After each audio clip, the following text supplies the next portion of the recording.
I thought you'd be more surprised, but you're just laughing, so I guess you already get it, huh? And thou shalt remember all the way which the Lord thy God has led thee these 40 years. For the Lord thy God bringeth thee into a good land, a land of brooks of water, of fountains and depths that spring out of valleys and hills, a land of wheat and barley and vines and fig trees and pomegranates and oil and honey, a land wherein thou shalt eat bread without scarceness. Thou shalt not lack anything in it. And thou shalt remember the Lord thy God, for it is he that giveth thee power to prosper. Now, again, Nathan, reading the Bible at Unity Center of Peace, was probably not on your bingo card. But I'm also not mocking these words. I'm going to come back to them. But I wanted to start with them because if you have any religious experience whatsoever, you've probably heard the words remember. It's in many books. It's often used.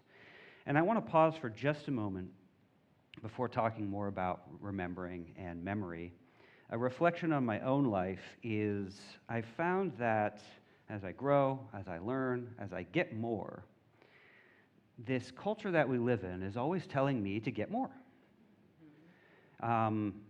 It's not about scarcity, it's just about you can have more. And whatever you have is always going to be scarce because you can have more. The fact that you can have more means that you don't have enough. And part of this rings true to me, a land where thou shalt eat bread without scarceness. And as much as I can look, I could easily find many people who prosper way more than I do. And that's often the goal. You're always trying to get somewhere. But when I truly reflect, I've never had to worry about that. I don't have to ask that question about if my kids are going to be able to eat, if they're going to be safe. And so taking the whole God has blessed us more than others out of the picture, there is still immense gratitude for that. And I wanted to mention that because I'd like to mention a current fundraiser that's going on for the people of Venezuela who've been impacted by horrible earthquakes and have very little support from their own government. And so this, if you feel it in your heart and have the ability, I believe this link was also in our newsletter, so you could find it later if you like. But there are people who, tens of thousands of people with everything taken away, and so many people impacted by this. So I wanted to mention that we do live in a place where many of us eat bread without scarceness and lack nothing. So I'm going to take these biblical words and put them aside for a minute, and I may come back to them again, but I want to talk about memory. When we hear that, remember, we might write something down, we might sit and try to remember something. When it's said here, and in a lot of ways, it's kind of a command. Do this. I'm telling you to do this. So you're going to do this, you're going to choose to do that, and sometimes you just can't. And then there's other times where memories just pop right into your head. Unwilling, no choice, nothing. Just something in the environment. I remember when I was younger, with my family, we used to play hide and go seek in the dark in the house at night. And it was so fun, but it was also scary because there was this unfinished basement that was just a scary place. And there's all these nooks and crannies that you can hide, and the only light that would be on was this big candle, like this big, that had 3 wicks in it, that would be on the dining room table, and it would be lit, and that was it. Everything else is dark. And I still know the scent of that candle. And I can't name it, but every once in a while, I'll walk by something. Even recently, I was walking, and I just smelled it, and I was like, oh, that's it. That's that. I don't know what this smell is, but that's the candle. And suddenly, I feel like I'm back in this home that I haven't been in many years. And neuroscience has shown that scent is processed in the same brain as memories, and so it's very often linked to that. And another thing that is very frequently linked to memory is music. So you may hear a song, and suddenly you're back on a road trip, you're back at maybe a very sad time of life that you want to change the station because it brings up feelings. And again, so in this case, remembering is completely unbidden by us. It is not a choice. It just comes to us. So remembering. Sometimes we can't, even when we want to. And sometimes we do, even when we don't.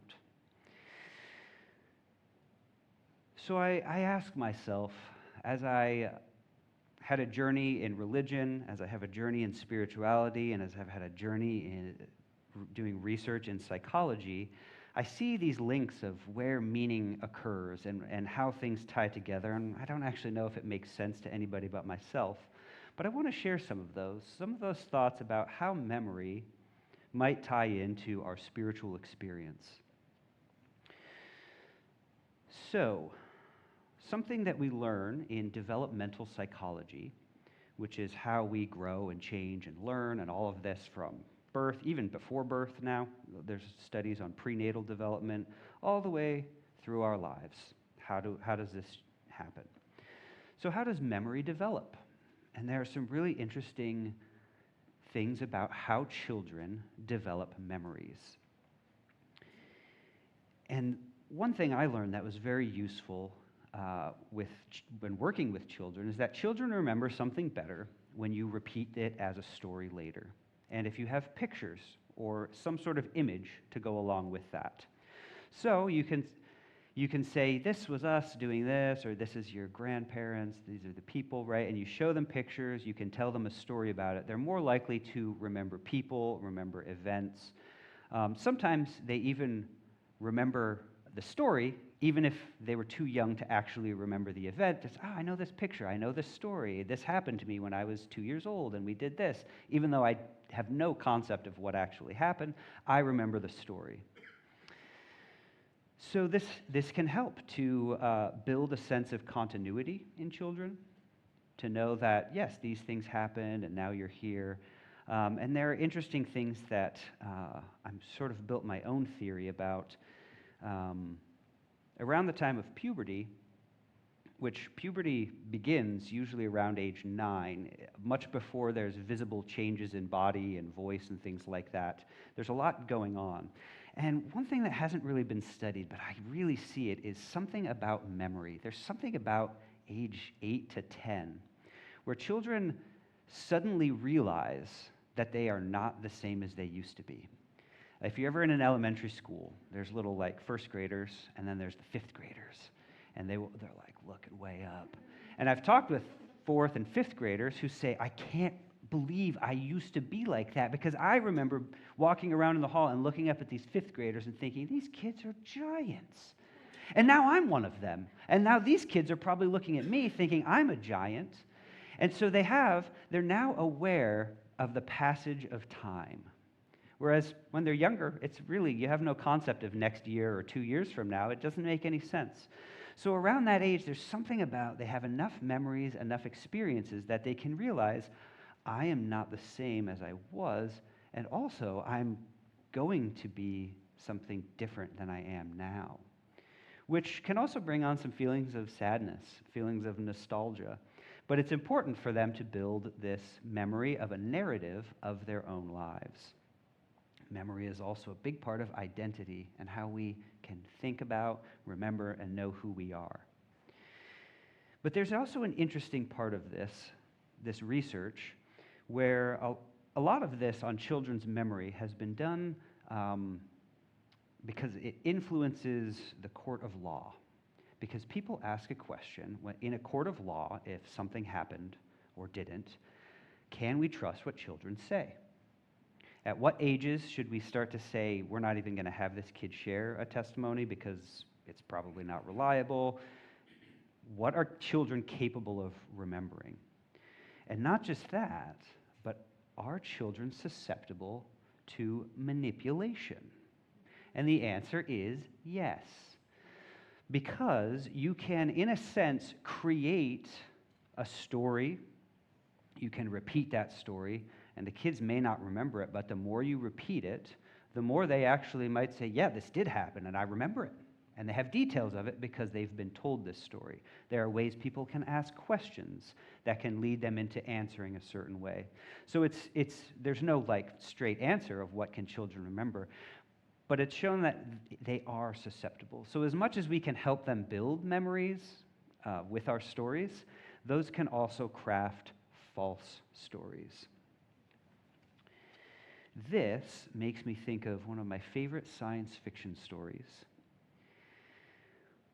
In the not-so-distant future, where there are these robots that are created, and they look exactly like humans. You can't tell the difference. But they do have a shortened lifespan. And essentially, as this story is going along, it's a cool invention, but then soon corporations and humanity uses them as slaves to say, these are robots, they'll do whatever we want humans to do this, but that's inhumane, so we'll make robots do it.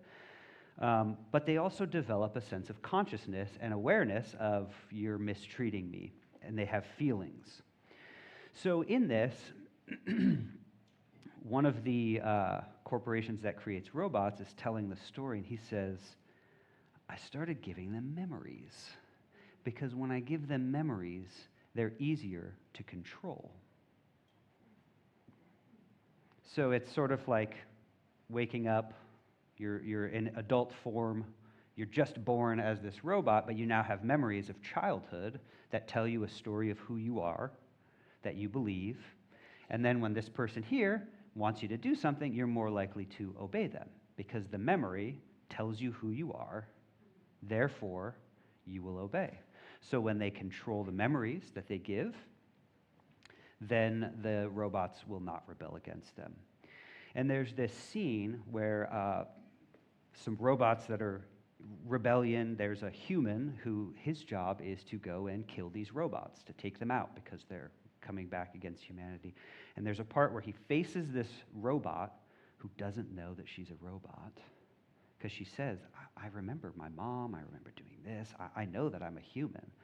And he tells her some of her memories.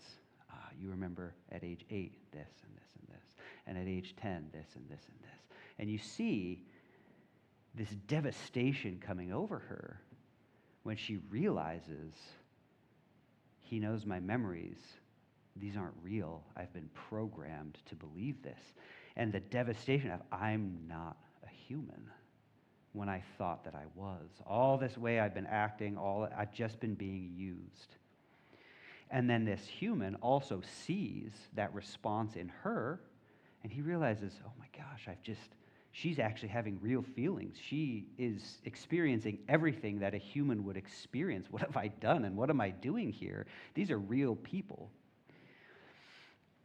And as the story progresses, there's one particular memory that's given to a lot of these robots that's used to control them, but it ends up it changes the story. It ends up being the undoing of controlling the robots. And the reason is because of the feeling that it evokes in them. So a false memory, but there's some feeling about it that there's some truth, that they know there's some truth in it, that gives them a sense of empowerment to say, even though I've been manipulated, I don't have to behave this way. I don't have to, because there is some truth within that memory. Do you have any stories that maybe you've been told about you, about humanity, about your identities, about where we are, who we are, that later you find out, I've been lied to? Perhaps not dramatic as being a robot and realizing you're not human, but that hit me very powerfully, because when you believe in something very sincerely and you act on that and you support things because of that, only to learn that it's not actually real and not actually true, it feels like betrayal, and it feels shameful. Why was I so stupid? I feel like an idiot. I've said things or I've done things that have hurt people because I thought this was whatever, but it's not. Now, again, the way children learn memories better is with story, with images. We have all sorts of stories with images. If I pick open here and name a story, I bet you can picture something from it. We have it everywhere. Now, in the church that I grew up in, similarly, lots of stories about me, stories about humanity, stories about God, stories about what God has given us and our relationship with God. And going through what maybe 10 years ago, a lot of people in that church, they were talking about a crisis of faith. I don't know if you've heard that term before, but they're like, I'm having a crisis of faith, and my friend's having a crisis of faith, and I was like, why are we talking about a crisis of faith? Only to realize that I was about to have one of those. And that is when you start to learn that a lot of the stories maybe aren't the way that you were told that they were, that some of the things you believe in didn't actually happen. Now, when I look at young people today, they have a word for this. It's like all the young people use it. It's deconstruction, right? And I'm like, oh, I know this word, but I use it all the time. It's like a word I didn't learn till much later, but they're talking about it all the time. Deconstruction, which is this idea of questioning, taking apart these belief systems, be they religious or political or cultural, and deconstructing them. And what often happens is you come into a place of nothingness.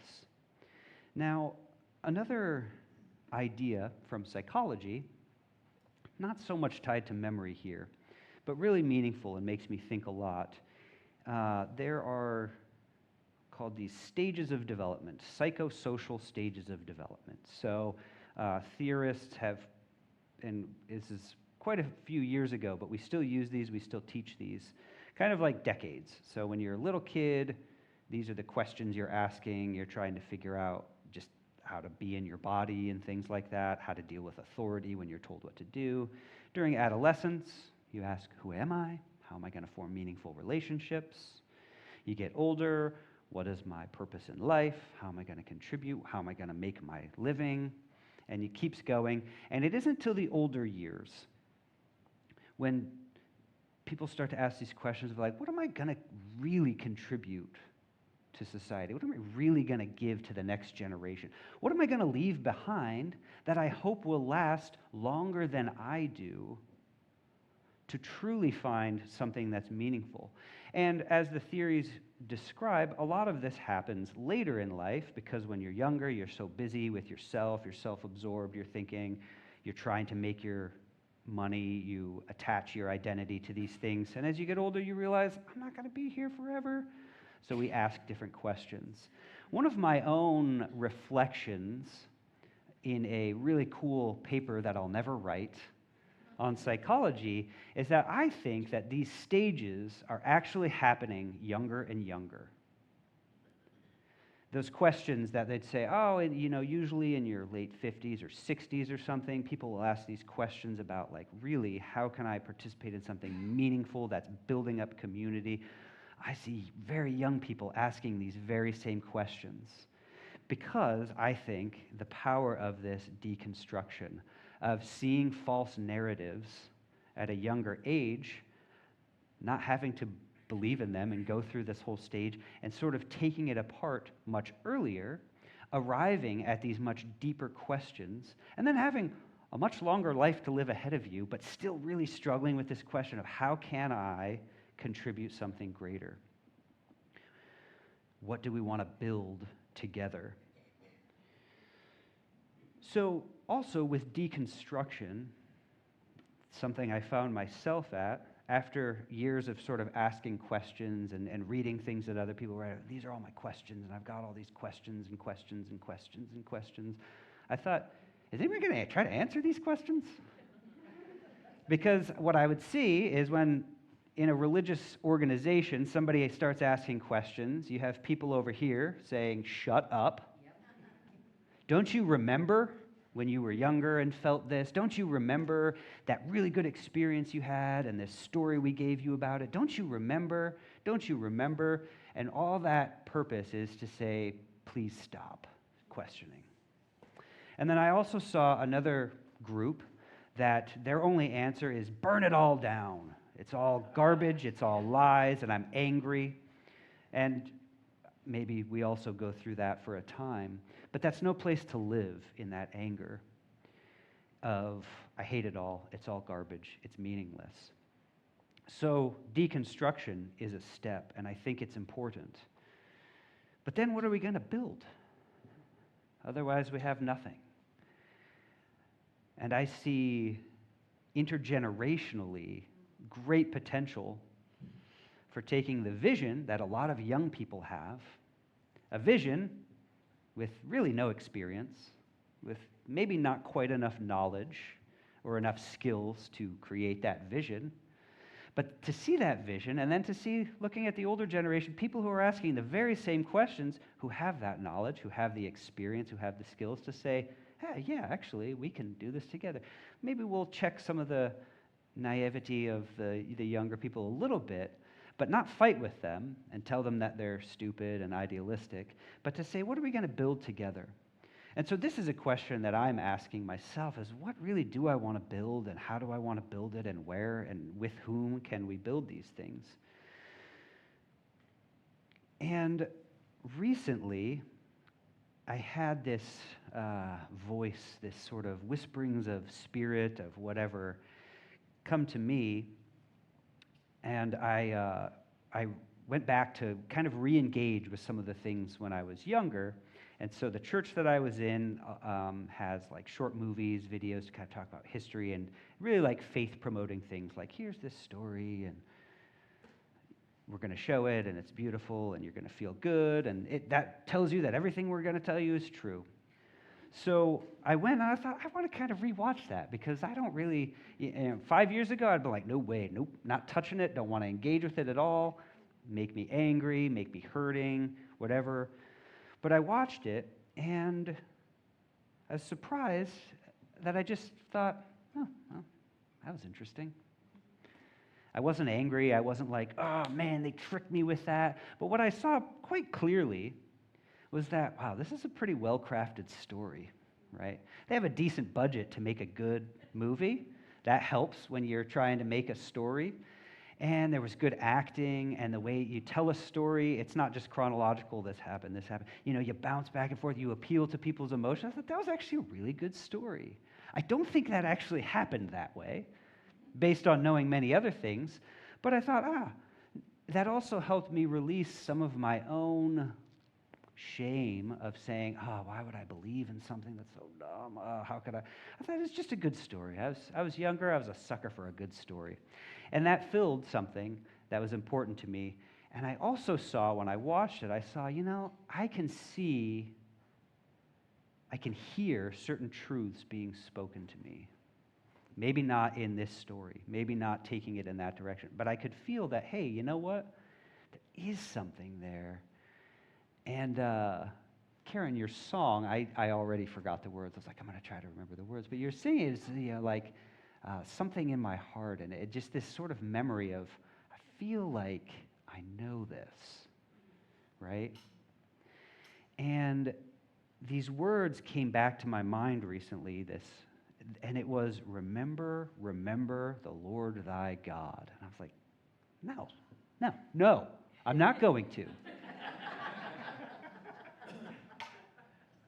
And what I thought first, kind of bringing this together now with the idea of deconstruction and questioning, was first, and maybe this is what I've been doing for a while, is forget. Forget all the names that you've tried to name God, Spirit. Forget it. Forget the concepts that you've tried to use to describe God. Forget the allegories. Forget all of that. Forget these things. Forget them, forget them, forget them. And forget even trying to do that again, because you've tried a lot of times and it hasn't worked. Forget trying to nail it all down, describe it, understand it, but still remember. And remember, what was it that I felt? What was it that I connected to in that story or in that story? Or from this and that. That is what I want to not capture, not describe, but to experience. So, I'd like to leave with the idea that understanding memory is a very powerful and beautiful thing. It's worthwhile as well to question those memories, to say, did it happen exactly? Am I holding on to a certain thing that's in my memory just because it felt good or because it felt bad or because it felt this way or that? And I'm keeping some truth sort of locked into this box because I remember that. To be able to question it but not forget it altogether. To find that essence of what it is that we've experienced and to move forward to try to build something better in our own lives, in our communities, and as a community together. A saying I often like to repeat is that who controls the past controls the future. Who controls the present controls the past.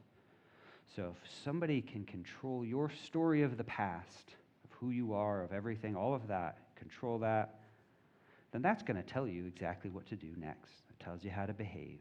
It's going to take you into a pretty predictable future. Who controls the past controls the future. Now we may think, well, I got to go into the past and trace through everything and figure it all out.